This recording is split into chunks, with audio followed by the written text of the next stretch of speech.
It may come as a surprise that up to 1/5 of all food is produced in cities.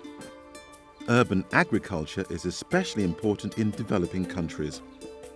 And Kampala, the capital of Uganda, is no exception. In such cities, there is an abundance of water and organic waste that can be turned into food and into profit. All that's lacking is space.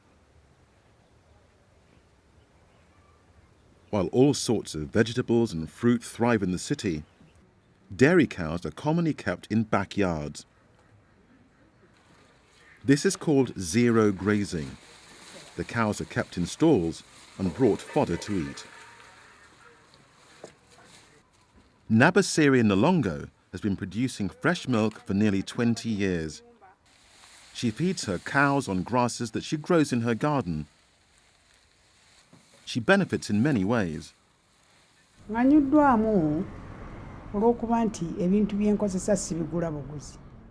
It has been so helpful because I don't buy inputs.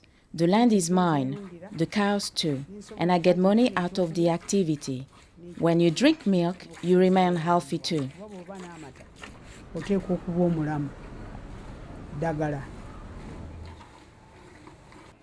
In common with many urban farmers, Nabasire brought her skills along with her when she moved to the city.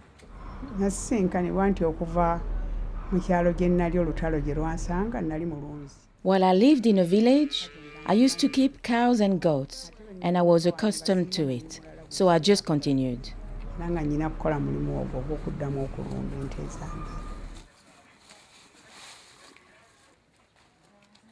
Just a kilometre or so away lives Herbert Sally, a retired civil servant. He too keeps stall-fed dairy cows, but he feeds them mainly on waste from the local market. However, Herbert has to be careful.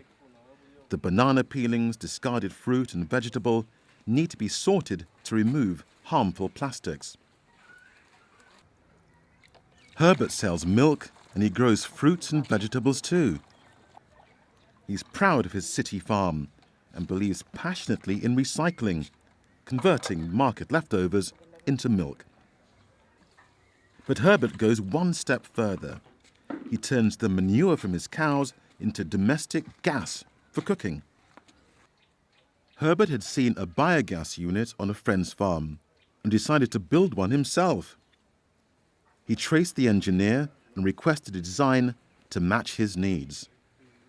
I would highly recommend this system for farmers, especially in urban areas, in the city centers like here, because of two things. Mainly, in the urban area, we are using a lot of electricity on lighting and cooking.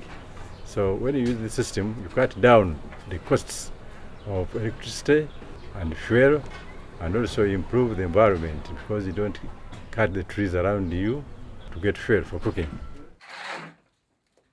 The principle is simple. Cow manure is collected and put in the inlet box. Water is then added. It's thoroughly mixed and any grass and debris is removed. The liquid is then released into the main chamber.